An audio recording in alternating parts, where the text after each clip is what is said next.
इसी तरह से शिक्षा व्यवस्था को स्वदेशी बनाना चाहते हैं। अभी जो शिक्षा हम लेते हैं वो मैकॉले की है। मैकॉले ने जो पाठ्यक्रम तय किया वही हम पढ़ते हैं, और दुर्भाग्य से मैकॉले जो पाठ्यक्रम हमको दे गया वो इतना रद्दी और बेकार का है जो जिंदगी में कभी काम नहीं आता। हम पढ़ते हैं, रटते हैं, कक्षा में जाकर उल्टी करते हैं। कॉपी पे लिखना माने उल्टी करना। 100 में से 96 नंबर ले आते हैं। अब उसका शहद लगा के चाटें तो क्या निकलता है उसमें से? 96 नंबर। जिंदगी में काम नहीं आती वो शिक्षा। मैं मेरा उदाहरण देता हूं, सालों साल मैंने पढ़ाई की, मेरा जीवन खराब किया। मैं नहीं पढ़ता तो बहुत अच्छा होता। जितने साल मैंने पढ़ाई की, जितना पैसा मेरे माता पिता ने मेरी पढ़ाई पे खर्च किया, जितना पैसा मेरे ट्यूशन पे मेरे माता पिता ने खर्च किया, अगर मैं पढ़ने नहीं जाता वो सब पैसा बचता और मैं उससे कोई धंधा और व्यापार करता तो करोड़पति होता। क्या पढ़ाई हुई है मेरी? मैंने बचपन में पढ़ा x + y whole square is equal to x square plus 2xy plus y square, x minus Y whole square is equal to x square minus 2xy plus y square. अब मेरे समझ में नहीं आता कि करूं क्या इसका मैं मेरी जिंदगी में।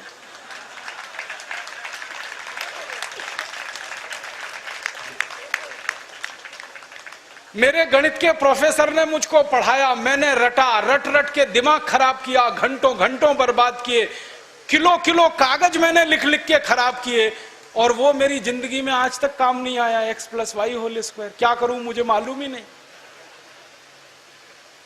मेरे गणित के प्रोफेसर को एक दिन मैंने कहा कि आपने मुझे ये क्यों पढ़ाया x + y होल स्क्वायर, मेरी जिंदगी में तो काम नहीं आया।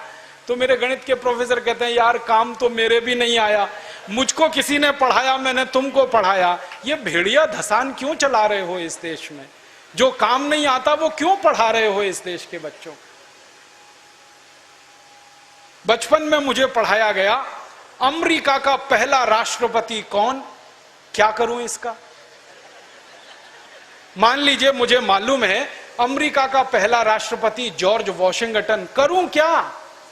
मालूम है मुझे, क्या करूं इसका? मैं सब्जी खरीदने जाता हूं बाजार में, सब्जी वाले को कहता हूं देखो मुझको मालूम है अमेरिका का पहला राष्ट्रपति जॉर्ज वॉशिंगटन था, वो सब्जी देगा क्या मुझे? फालतू में रटा रटा के मेरा दिमाग खराब कर दिया। अमेरिका का पहला राष्ट्रपति कौन? और मुझे इतना दुख होता है, तकलीफ होती है कि कोई मुझे ये पूछना शुरू करे कि तुम्हारे परिवार का पहला राष्ट्रपति कौन? मुझे नहीं मालूम। मेरे परिवार के राष्ट्रपति से मतलब मेरे दादा, दादा के दादा, दादा के दादा, दादा, कहीं से हमारा कुल शुरू हुआ ना, तो मेरे कुल का पति माने मेरा पहला पिता, वो कौन नहीं मालूम। और अमेरिका का पहला राष्ट्रपति मालूम है। और मुझे तो इतना दुख होता है कि अमेरिका का पहला ही राष्ट्रपति नहीं मालूम, 250 राष्ट्रपति मालूम है मुझे उनके, और मेरे कुल के 2.5 आदमी के नाम नहीं मालूम मुझे।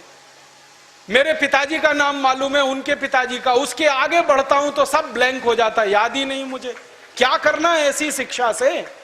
काम की क्या है ये? बचपन में मुझको पढ़ाया कनाडा का क्लाइमेट कैसा, कनाडा का, भारत का नहीं, कनाडा का। कनाडा की जलवायु क्या है, क्या करूं उसका कनाडा की जलवायु का? मैं तो कभी कनाडा जाने वाला नहीं, कनाडा मेरे घर में कभी आने वाला नहीं, उसकी जलवायु पढ़ के करना क्या है? मैं शिवपुरी में रहता हूं, मैं भोपाल में, ग्वालियर में रहता हूं, मुझे शिवपुरी की जलवायु मालूम है तो कुछ काम आने वाली है, कनाडा की जलवायु क्या काम आने वाली है? कभी जिंदगी में मौका मिला कनाडा जाने का, जिसका कोई दूर दूर तक संभावना नहीं है, तब जाके वो बात कभी काम आएगी। उसके लिए रट रट के, पढ़ पढ़ के दिमाग खराब कर दिया घंटों घंटों। ऐसा फालतू इतिहास पढ़ाया। अकबर बड़ा महान था, होगा, मैं क्या करूं? अकबर महान था, ठीक है, मैं क्या करूं उसका? मेरी जिंदगी में उससे क्या फायदा होने वाला है अकबर की महानता से? मतलब मैं कहना यह चाहता हूं कि जो ज्ञान हम ले रहे हैं हमारी शिक्षा में, वो जिंदगी में कभी काम नहीं आता। आप ईमानदारी से अपने बारे में एक दिन ये करना, मेरी बात है इसलिए नहीं, आपने जो जो पढ़ा है अपनी जिंदगी में याद करो, उसमें से कितना आपके काम आया। शायद आप 100 का नंबर निकालेंगे तो 5 भी काम नहीं आया, 5% भी काम नहीं आया। जो काम नहीं आया पढ़ा क्यों, फिर रटा क्यों उसको? और आप ऐसे सोचो, दूसरा उल्टा सोचो कि हमने जितना पढ़ा वो कितना हमें याद है। याद उतना ही रहेगा जो रोज काम आता है, बाकी कचरे को दिमाग निकाल के ऐसे ही फेंक देता है। जो याद ही नहीं रहे और काम नहीं आए उसको पढ़ना और पढ़ाना क्यों? तो मैंने सोचा कि शिक्षा व्यवस्था बदलना बहुत जरूरी है। हमारे बच्चों के ऊपर इतना बोझा हो गया है, इस बोझे ने बच्चों को खत्म कर दिया। कभी कभी तो मुझे इतना अफसोस होता है, अखबारों में खबर पढ़ता हूं 12वीं कक्षा का रिजल्ट आया, इतने बच्चों ने आत्महत्या कर ली। क्यों? फेल हो गए। बच्चे थोड़ी फेल हुए हैं, परीक्षा की पद्धति फेल हुई है हमारी, बच्चे फेल नहीं हुए।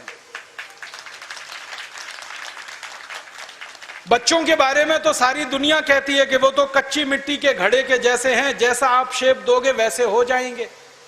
हमारे बच्चों को हमारे अध्यापक और परीक्षा वाले शेप नहीं दे पाए, इसलिए परीक्षा पद्धति फेल हुई है, बच्चे फेल नहीं हुए। मुझे तो कई बार यह कहने के मन करता है कि बच्चों को फेल करने वाले अध्यापकों को फेल करना चाहिए, क्योंकि उन्होंने पढ़ाया नहीं ठीक से, समझाया नहीं बच्चों को ठीक से। और इस शिक्षा पद्धति में क्या भेड़िया धसान है। 100 में से 90 नंबर लाओ, 99 नंबर लाओ, 98 नंबर लाओ तो आप बहुत होशियार हैं, 33 नंबर लाओ, 30 नंबर लाओ तो आप बिल्कुल बेकार हैं। न्यूटन को तो जिंदगी में कभी भी 30 से ज्यादा नंबर आए नहीं, बेकार है न्यूटन, वो तो सारी दुनिया में पूजा जाता है। कभी फेल, हमेशा ही फेल हुआ, पास ही नहीं हुआ कभी न्यूटन। स्कूल वालों ने निकाल दिया उसको कि हर बार फेल हो जाता है, फेल हो जाता है, ये पढ़ने लायक नहीं है। जब स्कूल ने निकाल दिया उसको, तब उसका दिमाग खुल गया और उसने गिरते हुए सेब को देख लिया और उसने गुरुत्वाकर्षण का सिद्धांत दे दिया। जो आदमी स्कूल में फेल हो गया था, अब सारी दुनिया उस पर पीएचडी करती है और उसके गुणगान करती है। माने फेल और पास होने से किसी व्यक्ति के जीवन का कोई लेना देना नहीं।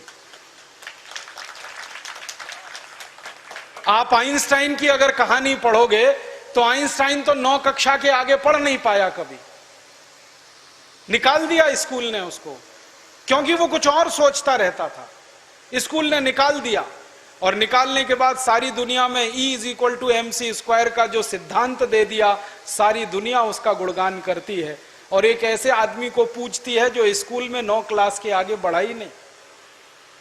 मतलब मैं कहना चाहता हूं, 9 पढ़ जाए, 10 पढ़ जाए, 12 पढ़ जाए, 16 पढ़ जाए, इससे कुछ लेना देना नहीं। ज्ञान जो है ना, डिग्रियों से नहीं तौला जाता।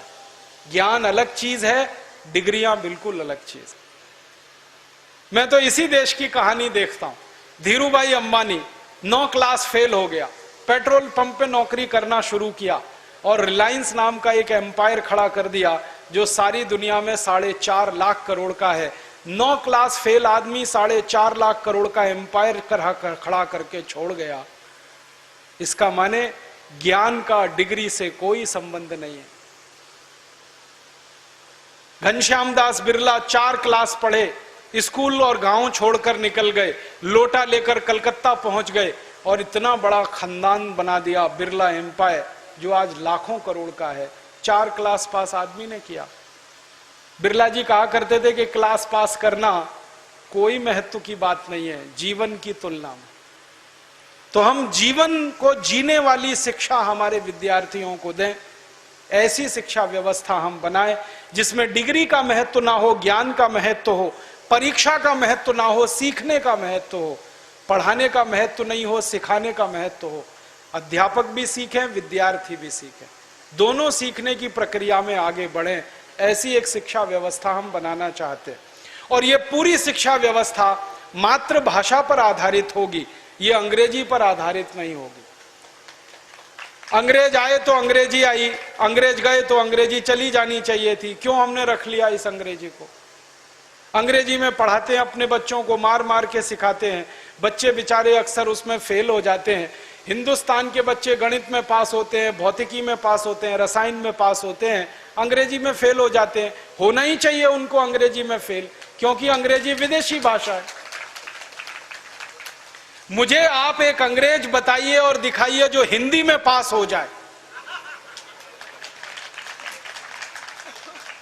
तो मैं अंग्रेजी में पास होकर दिखा सकता हूं। जब कोई अंग्रेज हिंदी में पास नहीं हो सकता तो हम भारत के विद्यार्थियों से क्यों अपेक्षा कर रहे हैं कि वो अंग्रेजी में पास हो? और अंग्रेजी भाषा नहीं है पास होने लायक, ये तो भाषा ही रद्दी है। इस भाषा का इतिहास जब मैंने पढ़ा, 5वीं शताब्दी में तो ये भाषा आई, माने मुश्किल से 1500 साल पुरानी है।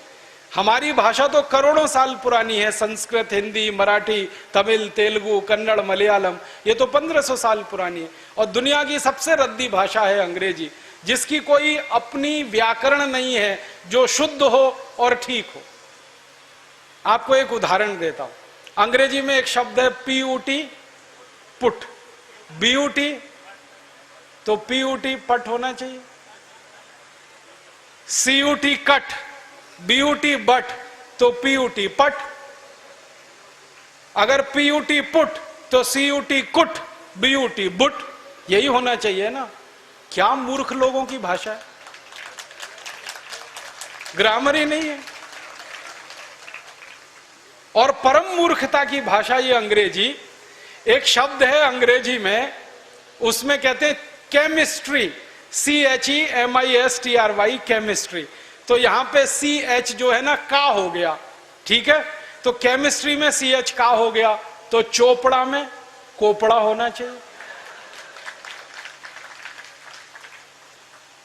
CHOPARA है ना, उसको चोपड़ा क्यों कहते हैं, कोपड़ा कहो।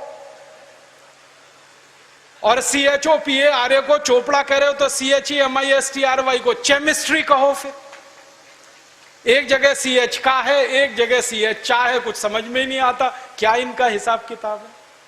मूर्खों की भाषा है ये अंग्रेजी।